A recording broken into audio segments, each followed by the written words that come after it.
Does training legs boost testosterone? What is it about engaging motor neurons under heavy loads sends a signal to the endocrine system, hey, release testosterone? Most people think the biggest thing that changes when you start lifting weights is your muscles. They are wrong. The first thing that changes is your hormones. Every workout sends signals throughout your entire body, setting your muscles to repair, your brain to adapt, and your metabolism to become more efficient. And here is the surprising part. Some of these changes begin after just one workout. Others happen so rapidly that you don't even notice them until months later, when you feel stronger, healthier, and have more energy than before. So today, we are looking at 5 surprising ways resistance training changes your hormones, and more importantly, what the science actually says about each one. Because if there is one thing the fitness industry gets wrong, it's hormones. They're often treated like on-off switches, but your body doesn't work like that. Hormones are more like an orchestra. No single hormone does all the work. Instead, they work together to help your body recover,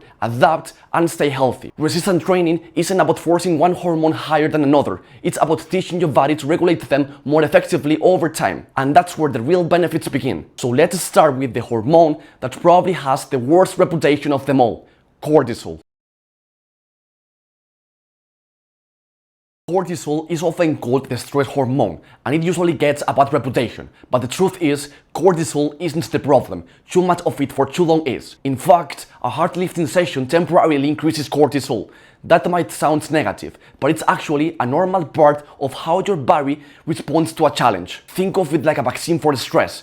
You're exposing your body to a small, controlled dose so it becomes better prepared the next time life throws something bigger at you. Over time, regular resistance training helps your body regulate its stress response more effectively. Instead of staying stuck in high alert mode, it becomes better at returning to normal after both physical and psychological stress. This isn't just theory. A landmark review published in Sports Medicine explains that cortisol naturally rises during challenging resistance workouts. But that temporary increase is part of the signal that helps your body adapt and recover, not a sign that something's going wrong. The goal isn't to eliminate cortisol, it's to become better at responding to physical stress and recovering from it. And once your body becomes better at managing stress, something else starts to improve: the way it handles sugar. Every time you eat, your body releases a hormone called insulin. Its job is simple: help move glucose from your bloodstream into your cells, where it can be used for energy. The problem is that, over time, your cells can become less responsive to insulin, and when that happens, more glucose stays in your blood, increasing the risk of developing type 2 diabetes. This is where weight training has one of its biggest advantages. Every workout makes your muscles more efficient at taking up glucose. And as you build more muscle over time, you also increase your body's capacity to store it. Think of muscle as a bigger fuel tank. The larger the tank, the easier it is to clear glucose from your bloodstream when you need to. This isn't just a hypothesis. A recent systematic review and meta-analysis of 25 randomized controlled trials found that regular exercise significantly improves insulin sensitivity, while reviews focused specifically on resistance training showed that lifting weights consistently enhances glucose metabolism and helps restore insulin function. And once your muscles have absorbed that fuel, your body switches its attention to repairing the tissue you just challenged. That's where another powerful hormone comes into play: growth hormone. Every hard workout creates tiny amounts of stress inside your muscle. That might sound like a bad thing, but it's actually how your body knows it needs to get stronger. Once your workout is over, your focus shifts from performance to recovery. One of the hormones involved in that process is growth hormone, or GH. After a challenging resistant workout, your pituitary gland releases a temporary burst of GH. Together with other signaling molecules, it helps coordinate tissue repair and recovery. But here is an important point that often gets misunderstood. A bigger spike in growth hormone doesn't automatically mean you'll build more muscle. Current research shows that these short-term hormonal increases are just one piece of a much bigger picture that also includes mechanical tension, nutrition, sleep, and consistent training over time. So don't chase workouts that promise the biggest hormone spike. Focus on workouts you can recover from and repeat consistently, because the benefits of lifting don't stop with your muscles. Your brain notices them too.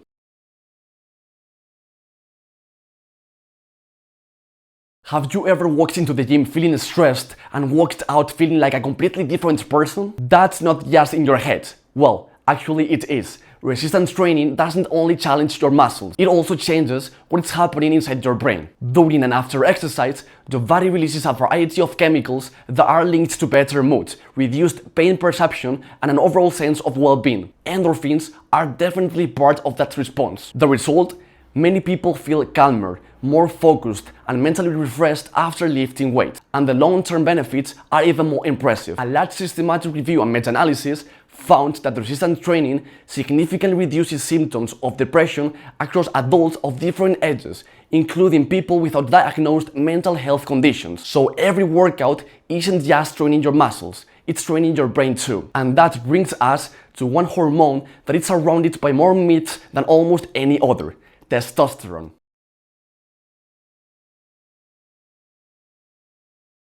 If you've watched fitness content online, you've probably heard someone say that lifting weights boosts testosterone. That's true, but only part of the story.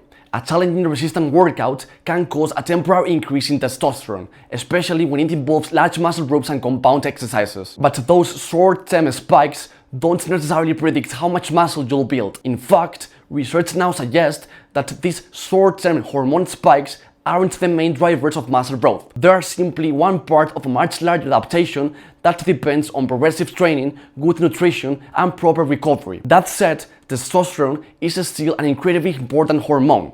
In both men and women, it helps support muscle maintenance, bone health, physical function, and overall quality of life. So instead of chasing ways to hack your testosterone, focus on the habits that naturally support your body's hormonal health, because that's exactly what resistance training has been doing throughout this entire video. Not forcing your hormones to work harder, but helping them work better.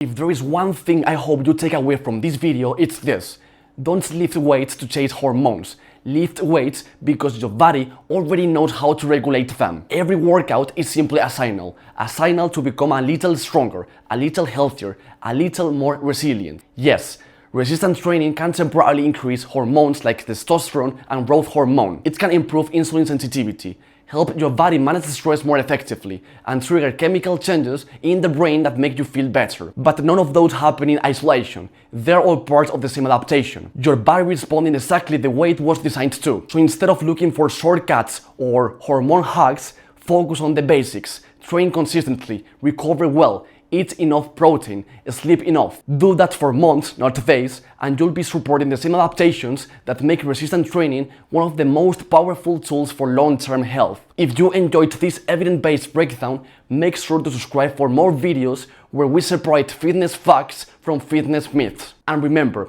small changes constantly applied, that's how real results happen. See you soon.